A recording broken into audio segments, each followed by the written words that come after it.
ఆ పబ్లిక్ ఇక ఇప్పుడు మరాములు తాత చేయాలి కదా, మరి పెద్ద మనిషి ఇయ్యాలే మిగుర ముంగటేసుకున్నాడో పిలుద్దాం. తాత ఏం చేస్తున్నావే?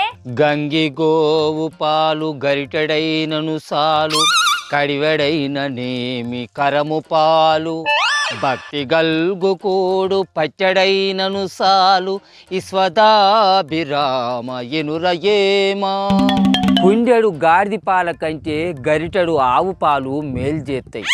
అట్లనే భక్తి కలిగినటువంటి ప్రేమతో కూడినటువంటి బువ్వ పిరికడు పెట్టినా కూడా అది కడుపు నింపుతుంది. అగో ఏందే తాత ఇవాళ భక్తి పొంగి పొర్లుతున్నది నీకు? పుట్టుటయు నిజము పోవుటయు నిజము, నట్ట నడమే పని నాటకము. ఇన్నొద్దులు నా పిల్లానికి తెలియకుండా నాకు వచ్చిన పింఛన్ పైసలను దొంగ ముజలుగా ఇచ్చిన. నాకెవ్వద్దు, తీసుకోర్రి తీసుకోర్రి, అన్నీ మీరే తీసుకోర్రి, అన్ని రూపాయలు మీరే తీసుకోర్రి, నాకెవ్వద్దు, తీసుకోర్రి తీసుకోర్రి. అరే నీకేం పుట్టింది ముసలోడా? పైసల నోట్లను చిత్తు కాగితాలేక గట్ల వంచి పెడుతున్నావేందే? ఏమైంది? అరే కొంపదీసి పొద్దుగా పాచిపళ్ళు గిట్ల ఆగినవా ఏంది? అంత కాలి కాలి చేస్తున్నావు. రాండర్రా రాండి, ఇగోర్రి నా దోతులు నా తువ్వాలలు అన్నీ మీకే దానం చేస్తా. ఎవ్వి నా కద్దు. ఒంటరిగా వచ్చాను భువనానికి, ఒంటరిగా పోతాను ఆకాశానికి, ఎవ్వి మన వెంట రావు. నేను వచ్చేటప్పుడు ఏం తీసుకురాలే, పోయేటప్పుడు కూడా ఏం తీసుకుపో. అందుకే ఎవ్వి నా కద్దు, తీసుకోర్రి. ఈ భూమి పైన ఏది శాశ్వతం కాదు.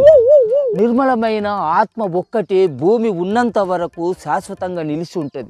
కాబట్టి మీరు కూడా నన్ను అర్థం చేసుకోవాలి. అరే గి ముసలోని ఏదో పిచ్చి కుక్క కరిచినట్టే ఉన్నది ఇవాళ. ఓ తాత ఏమైంది నీకు? ఎన్నడూ ఏడుమ చేత కాకిని కూడా కొట్టలేనోనివి ఇవాళ ఆస్తులు పాస్తులు అన్ని దానం చేస్తున్నావు. ఏమైంది నీకు? ఎవరు తల్లి నువ్వు? నువ్వు నాకేమైతావో నేను నీకేమైతునో ఇదంతా ఒక భ్రమ. పుట్టుక సావుల నడమ సాగే ఈ ప్రయాణం అంతా ఒక నాటకం. అందుకే ఉన్నంత కాలం ఆశలు లేకుండా బ్రతికి పోయేనాడు సంతృప్తిగా పోవుడే నిజమైన జీవితం. ఆ జీవితం గురించి అటుంచు గాని ఇంతకు నీ జీవితానికి ఏమైందని ఈ కథలు పడుతున్నావు గది చెప్పు. చెప్పేదేమున్నదే, స్వార్థం లేని జీవితాన్ని అనుభవించేటందుకు నాకున్న ఆస్తి పాస్తులన్నింటినీ అందరికీ దానం చేస్తాను. ఇన్నొద్దుల సంధి నేను సంపాదించుకోవాలి, నా కొడుకులకు సంపాదించాలి, వాళ్ళ కొడుకులకు సంపాదించాలని నా జీవితాన్ని సర్వం దారబోసిన. అందుకే స్వార్థం లేని జీవితాన్ని అనుభవించేటందుకు దైవ సేవలో నిమగ్నం కావాలని దేశ సంచారం చేసేందుకు బయలుదేరిన. అబ్బా గదే నేను అడుగుతున్నా, తమరికి ఇప్పుడే జ్ఞానోదయం ఎందుకు కలిగింది అని అడుగుతున్నా. ఎందుకు కలిగిందా? ఇగో ఈ వీడియో చూడు, నీకే అర్థమవుతుంది.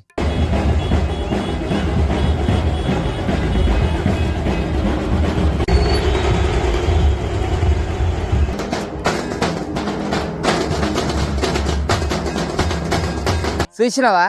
గుజరాత్ రాష్ట్రంలో ఉండే భవేష్ భండారి అనే వ్యక్తి, ఆయన భార్య ఇద్దరు కలిసి వాళ్ళకున్న 200 కోట్ల ఆస్తిని అందరికి దాన ధర్మాలు చేసి తెల్ల వస్త్రాలు ధరించి సన్యాసం పుచ్చుకునేటందుకు పోతారట. ఇక వాళ్ళతో పోల్చుకుంటే నేనెంత లొట్ట పీస్ అంతా. అందుకే నాకున్న ఆస్తి పాస్తులను అన్నింటినీ మందికి అందరికి దానం చేసి నేను కూడా దేశ సంచారం చేసేటందుకే బయలుదేరిన.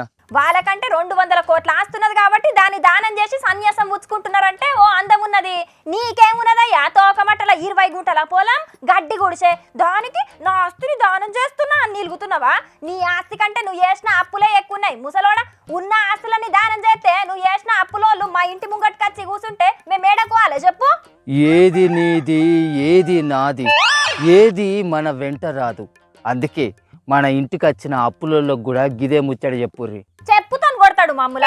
ఏదో నువ్వు పీకినాక ఉన్న 20 గుంటల భూమిని మేము పంచుకుందాం అనుకుంటే నువ్వేదో దానాలు ధర్మాలు అని ఉన్నదంతా మందికి తగలబెడితే మేమేడ పోవాలి ముసలోడ?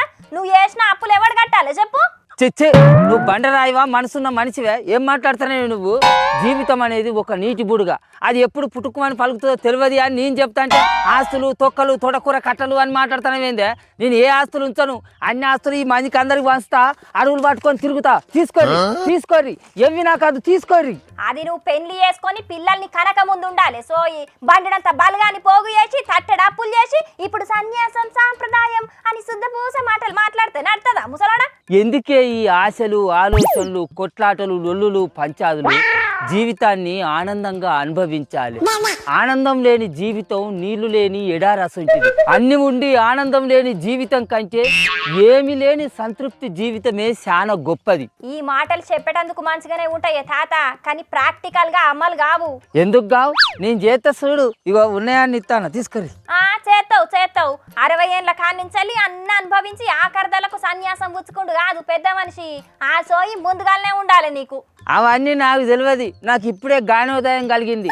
అందుకే కాళ్ళకు చెప్పులు లేకుండా కాషాయ వస్త్రాలు ధరించి దేశ సంచారం చేసుకుంటా పోయి హిమాలయ పర్వతాలలో కూర్చొని ఆ పరమాత్మని నామస్మరణ చేసుకుంటా నా జీవితాన్ని అంతా గడిపేస్తా. ఓం నమ శివాయ. మేం చెప్తే నువ్వు వినేరా కానివా? పో, ఇట్లనన్నా కొన్ని వద్దులు, మేము ఏ లొల్లి లేకుండా హాయిగా ప్రశాంతంగా ఉంటాం. సరే కానీ ఓ పిల్ల, ముసలికి ఇట్లా పైలం, ఇక మరి నేను హిమాలయాలలో పోతాను, ఇక రాను. మరి ముసలిదాన్ని కూడా సన్యాసం పుచ్చుకోవాలంటే అది అసలే పుచ్చుకోవాలని చెప్పింది. అంటే ఈ లెక్కన నీ సన్యాసం కూడా పొడిగేలేటట్టు లేదు. కానీ పో, ఎన్ని రోజులు పోతావో నేను చూస్తా. గాని జగమే మాయా బతుకే మాయా మేఘాలలో సాగిపోయాలయ్యో. చూసిన అరుల్లా, గుజరాత్లో ఉన్న ఒక కుటుంబం 200 కోట్ల ఆస్తిని దానం చేసి సన్యాసం పుచ్చుకొని బిచ్చమెత్తుకొని బతకాలని డిసైడ్ అయినరట. ఇవాళ రేపు ఎంత సంపాదించినా ఇంకా సంపాదించాలి, ఇంకా కూడబెట్టాలి అని పిల్లికి కూడా బిచ్చం పెట్టకుండా కోట్లు కూడబెడుతుంటారు చాలా మంది. కానీ ఉన్న ఆస్తి మొత్తం దాన ధర్మాలు చేసి సన్యాసం పుచ్చుకుంటున్నారంటే నిజంగా వీళ్ళు చాలా గ్రేట్ పోండ్రు.